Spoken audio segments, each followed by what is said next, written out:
I hate show don't tell as advice. It's such an oversimplification. Sometimes it's actually better to tell instead of show. Or, as I like to think of it, inform instead of invoke. Now, I get why people say it, but what really helped me as a writer was learning when to inform and when to invoke. In fact, I have 9 different cases which I wish to pay forward to you, and for forewarning, I'll be providing examples from these works. 1. In your opening sentences. When you start a story, readers need to get a feel for what's going on, so just tell them something up front. It helps them to get their bearings. Don't linger too long on this part though. I'm not talking about massive exposition dumps about your world or magic system or so on. Just give enough detail for them to understand what really matters to the story, and then dive into the action.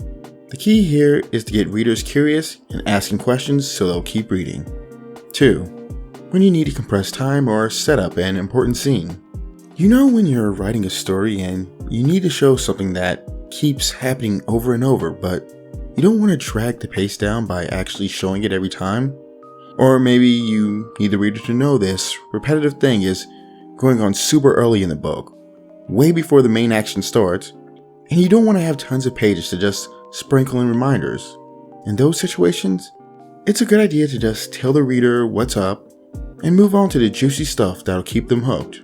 To note, pulling this off can be tricky, since you do need to build anticipation to things at times, but still, this can work. 3. When showing would bore the reader. There are times when a reader's already seen something go down, but a character needs to fill in the others. If you go the showing route, you'd have to write out all the combo about what happened before. Now, there is an exception when that works.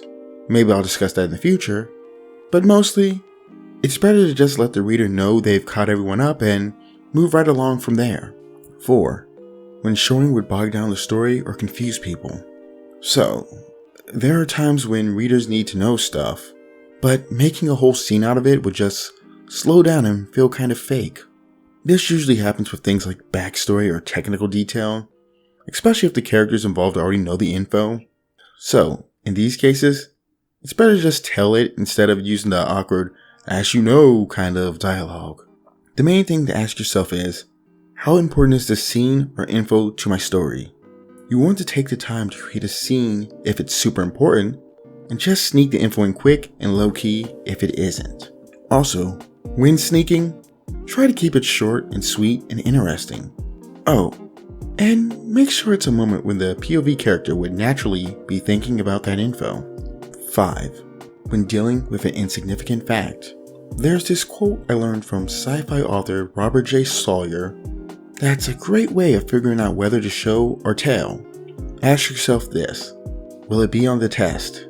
Basically, if you're going to spend time showing something in detail, it better be important to the story. Don't spend paragraphs describing snow and ice if it isn't a Chekhov's gun or revealing something about the character's feelings or whatever. Just keep it simple, like, it was snowing and ice covered the roads, and move on to what people are there for. You can do the same thing with some events that happen in a story too. It all comes down to whether something's really important to the story or not. Check out this example from K.M. Weiland's Wayfarer. She doesn't bother showing the whole scene of Will being formally introduced to Isabella because it's not as important as just knowing it happened. The story needs little details to make sense, but it's not a big deal, so there's no need to spend time showing it. 6. During transitions. This is kind of like the last point. Sometimes you just gotta get a character from point A to point B without making the story feel like it's stuck in traffic by describing every little thing. If nothing exciting happens, no need for a play-by-play. Oh, and here's a cool tip. During chapter transitions, you can ease up a bit. Like, if you want to build suspense, you can sneak in a mysterious, all-knowing line that gives off a spooky vibe. Just a little something to keep things interesting. 7. When you're going to interpret it, to add emotional punch. If you're careful, you can mix telling and showing together to pack a bigger emotional punch than either could do alone.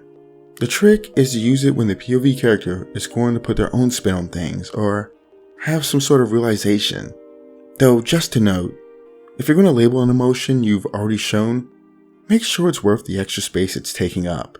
It should bring something powerful to the table. With the example from Sanderson, if you only pay attention to how it labels the emotion, you'll miss out on all the other cool stuff happening. Like, there's the contrast with what's meant to be felt, the sneaky use of metaphor, the anaporia that really drives home the sense of regret. Plus, there's a smooth flow created by the epiporia. There's a ton going on here to convey the emotion in a subtle way, and telling what she feels just makes it even more intense.